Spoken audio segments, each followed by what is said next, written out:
دوستانو تېره ورځ ما یو پوسټ کړی و کوم چې هغه کې ما لیکلي وو چې کله ناکله زه خپلو ملګرو یا هېوادوالو سره مخامخ شم نو دوی مانه یو پوښتنه پوښتې چې تا ته د فیسبوک یوټیوب له لارې څومره پیسې راځي همدغه پوښتنه ما ستاسو څخه هم کړې وه چې تاسو دې په اړه څه نظر لرئ نو کوم کمنټونه چې تاسو راته کړي وو هغې کې ما اکثریت ولوستل نو هلته هر یو ته جواب ورکول ګرانه خبره ده تاسو هغه نظرونه او کوم د زړه اخلاص چې ما سره دی نو باور وکړئ د مننې لفظ ورته ډېر وړوکی دی خو بیا هم تاسو واړو څخه زه د زړه له کومې مننه کوم اوس به راشو حقیقت ته چې حقیقت کې ماته د فیسبوک او یوټیوب له لارې څومره پیسې راځي نو ډایرکټ تاسو بوزم د یوټیوب سټوډیو ته دغه سټوډیو کې د هر یو شي انالیسیس کېږي د هرې ویډیو کم ملک دا ویډیو کتل شوي ده څومره کسانو کتلي ده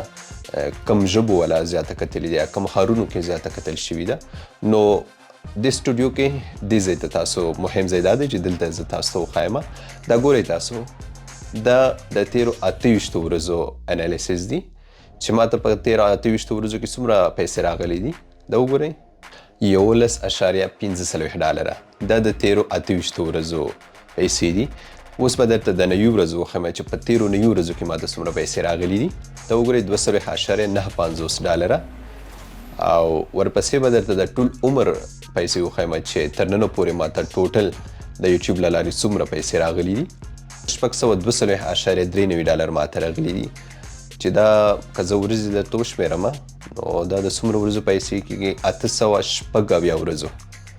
د دومره ورځې شوي دی چې دا چینل پیل شوی دی او په دومره ورځو کې راته د 602.93 ډالر راغلي دي دا خو یوټیوب شو اوس زه فیسبوک ته ګورئ دوستانو فیسبوک کم کانټینټ یا کمې ویډیوګانې چې افغانستان کې جوړیږي افغانستان نه خپریږي هغه د دوی په پالیسۍ کې نشته مطلب فیسبوک د اعلاناتو له لارې دوی ته کومه فایده نه رسیږي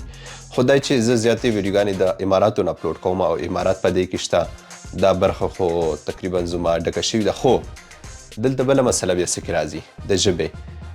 دا چې مونږ واړه ویډیوګانې یا زما ویډیوګانې ټولې په پښتو دي نو پښتو ژبه د دوی په مونیټایزیشن رولز کې نشته کله نه کله بعضې کسان زه ګورم کومه ویډیو چې دوی خپروي پښتو باندې دوی ورته پاس ټایټل یا په اردو کې یا په انګلیسي کې نو یو نیمه ویډیو مونیټایز شي خو اکثریت بیا مسلې راولاړي دا چې زما واړه ویډیوګانې په پښتو دي نو د دې له لارې ولې چې دوی اصولو سره برابرې نه دي که چېرې ما دا ویډیوګانې په کومه بله ژبه باندې جوړولې نو حتمن به زما ویډیوګانې مونیټایز کېده یو څو چنده به زیاتې پیسې هم راتله خو دا چې واړه په پښتو دي د فیسبوک مونیټایزیشن رول سره خلاف دي نو دې له وجې ماته د فیسبوک څخه یو پیسې لکه څنګه چې تاسو یوټیوب کې ولیدل همداسې د فیسبوک له لارې نه راځي که تاسې چیرې د فیسبوک پر ځای زما ویډیوګانې یوټیوب کې وګورئ نو بیا ماته پیدا رسیږي هو نه پوهېږم زموږ خلک یوټیوب زیات نه استعمالوي نو زیات فیسبوک ته دوی مخه کړي دا اوس خو ټیک ټاک دی نو خو خیر الله به خیر وکړي نو دا